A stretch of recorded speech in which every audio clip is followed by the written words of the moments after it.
Bienvenue sur Regatta, le magazine de la régate et de la course au large. Au sommaire cette semaine, des images bien humides de la Volvo Ocean Race et un Franck Hamas toujours en tête sur l'étape numéro 4. Notre petit point sur l'avancée des rameurs de la Bouvet-Guyane. L'acte 1 à Oman des Extreme Sailing Series remporté par un tout nouveau venu, Morgan Larsson. Les classes 40 de la Solidaire du Chocolat sont arrivées à Nantes. Ils ont défilé avec le Bélem jusqu'à Saint-Nazaire. Et pour finir de la voile légère, Julien Bontemps termine 5e à Madère au championnat d'Europe de RSX. Après le passage des îles Salomon, Groupama, le bateau français, est toujours en tête de la 4e étape de la Volvo Ocean Race. Déjà plus de 15 jours qu'ils sont partis de Sanya en Chine vers Auckland en Nouvelle-Zélande. 10 jours après le départ de l'étape numéro 4, les 6 équipages qui faisaient route vers l'équateur ont touché les alizés avec des pointes à plus de 25 nœuds. Les bateaux ont suivi le rythme avec des allures qui ont rendu la vie à bord quelque peu humide.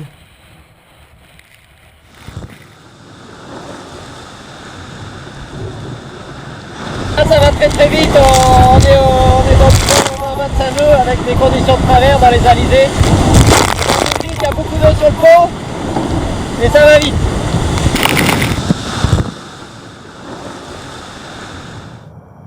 La veille campeur avait cassé son génois numéro 2.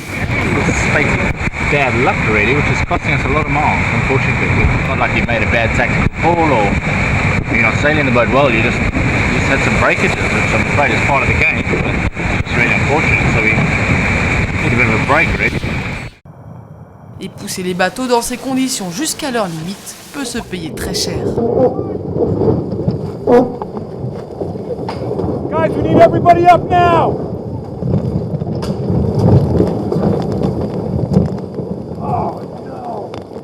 We've just had the tank strop on the ramp broke. So the sail went up the forestay and ripped the whole raft all the way to the top and across under the top bat, across the leach and right across the leach and blew out and landed in the water. À l'approche des îles Salomon, la flotte s'est divisée en deux, mais à la finale, les options choisies n'auront pas bouleversé le haut du classement provisoire. Groupama est toujours en tête avec une avance de 50 000 sur Puma et 100 sur Telefonica. Et même s'il reste 1400 000 jusqu'en Nouvelle-Zélande, rien n'est encore joué. Même à grande vitesse, la route est encore longue, surtout pour un Volvo Open 70 en tête. Alors que les premiers de la Bouvet-Guyane sont à quelques jours de poser pied à terre, derrière les rameurs ont toujours des conditions de mer difficiles, mais savent se faire plaisir. Après 30 jours de mer, la fatigue commence à se faire sentir, d'autant que le début de semaine a été musclé avec des conditions de mer très limites pour les skippers. 2 canots se sont mis sur le toit, c'est le cas de Saïd Benamar. J'ai vu une vague comme un mur, c'était un mur quoi, qui est arrivé droit sur moi et ça a mis le bateau à l'envers. Mais comme d'habitude sur la Bouvet-Guyane, quand certains passent un sale quart d'heure, d'autres par contre ne se laissent pas aller. Voyez plutôt la pêche miraculeuse de Pierre Verdu, la grande bouffe de Rémi Dupont et la soirée arrosée de Didier Lemoine. Je me fais les petits œufs au plat aujourd'hui. J'ai ramé 2 heures ce matin. Là, il est 8h30. Alors des œufs au plat, avec des petits oignons, de l'ail. Et je vais mettre là-dedans un petit peu de germe de blé. Et voilà, à nos pieds nous avons une superbe paella. Et que je vais bientôt déguster. Là il y a le cadavre d'hier soir. On a fait une bringue hier soir. On était entre potes. Voilà ce qui reste. Bon. Après l'abandon de Guillaume Baudin la semaine dernière, il ne reste que 15 rameurs en course. Pascal Vaudet n'est qu'à 80 000 de l'arrivée. On l'attend ces prochains jours à Cayenne. Derrière lui, Julien Besson et Henri Georgider. Didier Lemoine ferme la marche loin derrière, à 990 000 du leader. On rentre à la maison. Il faut ramer. En tête depuis le premier jour, Groupe Edmond de Rothschild a craqué et prend la 3e place du Grand Prix d'Oman, premier acte des Extreme Sailing Series.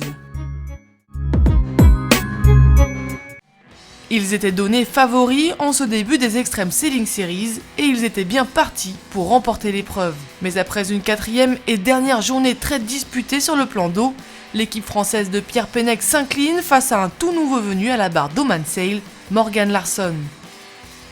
The Wave Muscat battant lui aussi pavillon omanais prend la seconde place, groupe Edmond de Rothschild termine 3e.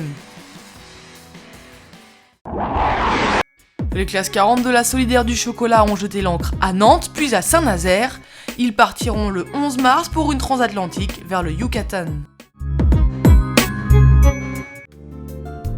Les 11 bateaux engagés sur la 2e édition de la Solidaire du Chocolat ont fait escale à Nantes pour 4 jours. Les classes 40 ont rejoint Saint-Nazaire dimanche 4 mars, accompagnés par le Belém. C'est à cette occasion qu'une poignée d'enfants a été prise en otage à bord de Jack in the Box. Aloïs Le Claquin et Ludovic Agloire ne leur rendront leur liberté que lorsqu'une entreprise paiera la rançon, une rançon sous couvert de sponsoring qui leur permettra d'être présents sur la ligne de départ le 11 mars prochain pour le Yucatan. C'est Aloïs sur Jack in the Box. Moi j'ai trouvé une idée, bon c'est pas hyper catholique pour trouver les 4 fois numéros qui manquent. Mais bon, on fait ce qu'on peut à 8 jours du départ. Bon, vous allez me dire ce que vous en pensez, je vais vous montrer mon idée.